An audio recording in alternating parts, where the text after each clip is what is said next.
Benvenuto sulla mia guida su Dragon's Dogma 2, il gioco di ruolo d'azione tanto atteso che promette di rivoluzionare il genere. In questo video esploreremo in dettaglio le classi dei personaggi e il ruolo delle pedine, due elementi chiave che definiscono le dinamiche di gameplay di questo titolo epico. Le classi di personaggi sono fondamentali per plasmare il nostro avventuriero nel mondo di Dragon's Dogma 2. All'inizio del gioco ci troviamo di fronte a 4 vocazioni di base, ognuna con le proprie caratteristiche distintive. Possiamo quindi scegliere tra 4 tipi di classi, ossia il guerriero, è la quintessenza della forza bruta con un'enfasi sul combattimento ravvicinato e la resistenza. Il mago padroneggia le arti arcane lanciando incantesimi potenti per sconfiggere i nemici da lontano.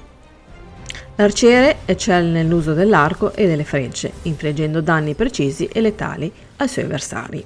E infine, il ladro si distingue per la sua agilità e furtività, ideale per attaccare di nascosto e percorrere le strade con destrezza. Avanzando poi nell'avventura avremo accesso a una vasta gamma di classi avanzate, ognuna con abilità uniche e specializzazioni specifiche, ossia arciere mago, cavaliere mistico, illusionista e eroe mistico. Ora vediamo di analizzare bene il ruolo delle pedine. Le pedine sono compagni guidati dall'intelligenza artificiale che combattono al nostro fianco, aggiungendo profondità strategica e coinvolgimento emotivo al gioco. Ogni giocatore può creare una pedina principale personalizzandone l'aspetto fisico, la classe e altro ancora. Inoltre è possibile reclutare fino a 2 pedine create dai altri giocatori grazie al multiplayer asincrono. Le pedine sono servitori devoti dell'Arisen, con una cicatrice distintiva sul palmo della mano. Possono assumere diverse forme fisiche e razze, ma condividono la loro dedizione al loro padrone.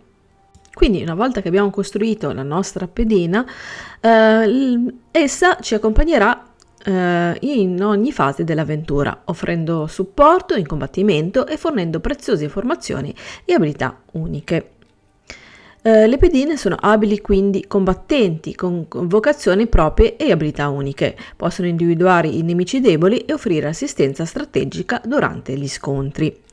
Le pedine non solo combattono al nostro fianco, ma esplorano il mondo di gioco, cercando oggetti e fornendo indicazioni per raggiungere le nostre destinazioni.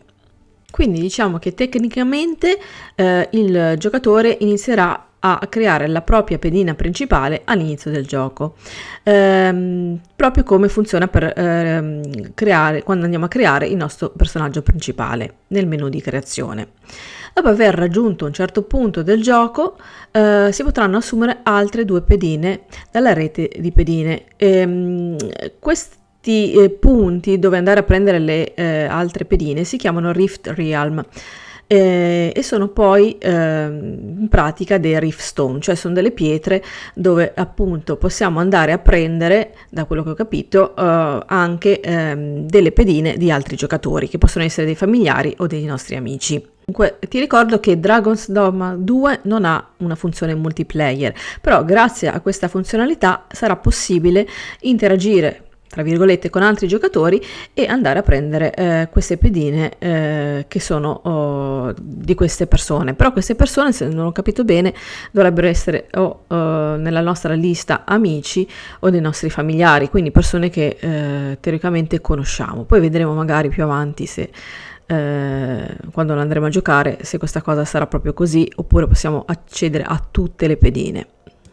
Quindi mentre andremo a creare la nostra pedina possiamo anche andare a decidere la sua personalità con molte opzioni tra cui andare a scegliere. Le pedine pelose della landa avranno una serie di abilità e personalità già definite e potrai scegliere in base alle tue preferenze ed esigenze.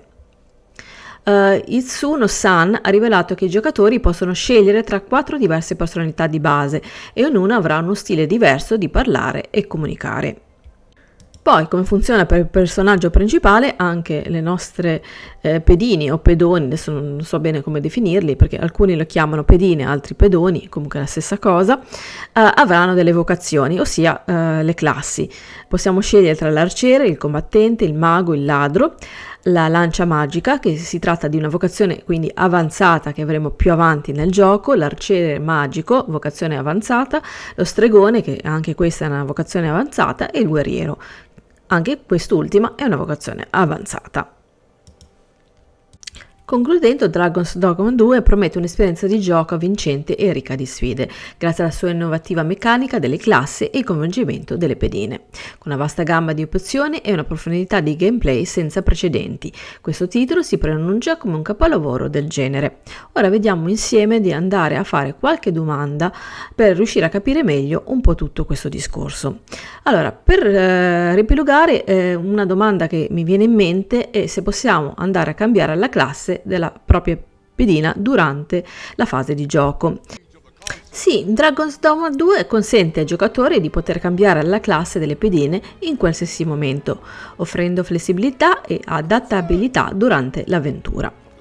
Un'altra cosa importante è che per esempio se le pedine possono morire durante il combattimento. No, le pedine sono immortali e non possono mai morire, e meno male.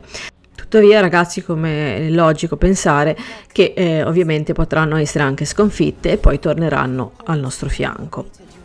Un'altra domanda importante che abbiamo già analizzato è se le pedine hanno una voce e una personalità unica. Sì, ovviamente ogni pedina ha una voce e una personalità distintiva che influenzeranno il loro comportamento e le loro interazioni durante il gioco.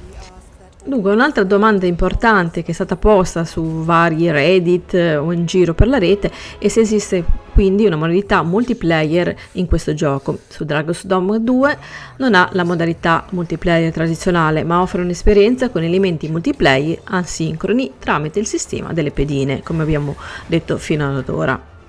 Questo è tutto quello che sappiamo per il momento. Prima dell'uscita di questo gioco, che vi ricordo che è prevista per il 22 marzo 2024, e al momento queste sono tutte le notizie che sappiamo su questo gioco, in particolar modo come funzionano le classi e le pedine. Vi ricordo che l'uscita è prevista per il 22 marzo 2024. Dragon's Dogma 2 uscirà per PlayStation 5, Xbox Series XS e Microsoft Windows. Quindi, ripilogando, il gioco dovrebbe avere un accesso anticipato per chi ha fatto il preload. Per tutti quanti invece dovrà uscire il 22 marzo dopo la mezzanotte, quindi sarà disponibile in questa data per l'avvio. Vi dovrete scaricare ben 65 giga di roba per quanto riguarda il PC. Anche questa videoguida è terminata qui. Se vi è piaciuta mettete ovviamente un bel mi piace, se avete delle domande o volete dare la vostra opinione fatela qui sotto nei commenti. Ci vediamo presto per un prossimo video. Ciao e alla prossima!